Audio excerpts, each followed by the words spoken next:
اگر تنہائی کا رونا بھی نصیب ہو جائے، تنہائی کا رونا بھی نصیب ہو جائے۔ فرمایا یہ تو بہت بڑی بات ہے۔ قیامت کے دن کی تپش اور گرمی میں جب کہ ہر شخص میدان حشر میں بلبلا رہا ہوگا، یہ شخص عرش کے سائے میں ہوگا۔ تو کبھی کبھی حضرت ابو بکر صدیق رضی اللہ تعالیٰ عنہ کے اس قول پہ عمل ہو۔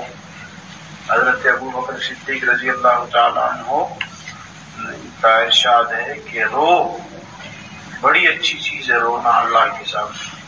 اگر رو نہیں سکتے ہو تو رونے کی شکل بنا دو۔ تو میں اور آپ اللہ کو جب یاد کریں، تنہائی میں ذکر کریں، تو اس وقت رونا آئے تو اچھی بات ہے، روئے۔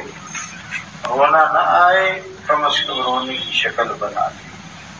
فرمایا بدبخت ہے وہ آنکھ جو خشک ہو جائے، اللہ کے خوف اور محبت میں آنسو نہ بہائے، یہ بدبخت آنکھ۔ فرمایا آنکھ میں اور فائدہ ہی نہیں کہ وہ روئے نہ۔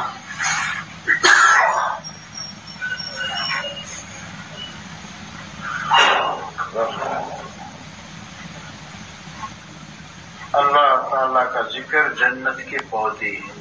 آپ اور میں اگر چاہتے ہیں کہ ہم جنت میں زیادہ درخت لگائیں، زیادہ سرسبز و شاداب ہوں، زیادہ جنت خوبصورت ہو، تو اللہ کی یاد میں لگے رہی، اللہ کو زیادہ یاد کریں۔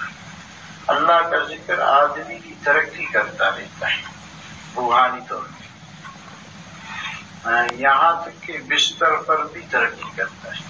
آپ بستر پہ اللہ اللہ کریں کہ اللہ کو پسند ہے، اور بازار میں بھی روحانی ترقی شروع ہو جاتی ہے، صحت میں بھی اور بیماری میں بھی، نعمتوں اور لذتوں کے ساتھ مشغولی میں بھی، اور کوئی ایسی چیز نہیں ہے جو ہر وقت ترقی کا سبب بنتی ہو، حتیٰ کہ جس کا دل نور ذکر سے منور ہو جاتا ہے، اللہ کے ذکر کے نام، پاک نام کی برکت سے منور، نورانی، تو وہ سوتا ہوا بھی غافل شب بیداروں سے بڑھ جاتا ہے۔ ایسے شب بیدار ہیں جو غفلت میں رات گزارتے ہیں، ان سے یہ سونے والا بہتر ہے جس کا دل اللہ اللہ کا پاس۔ اللہ کے ذکر کا نور دنیا میں بھی ساتھ رہتا ہے۔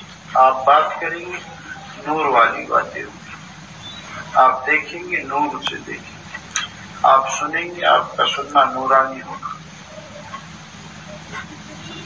اور قبر میں بھی ساتھ رہتا ہے یہ نور، دنیا میں بھی ساتھ رہتا ہے۔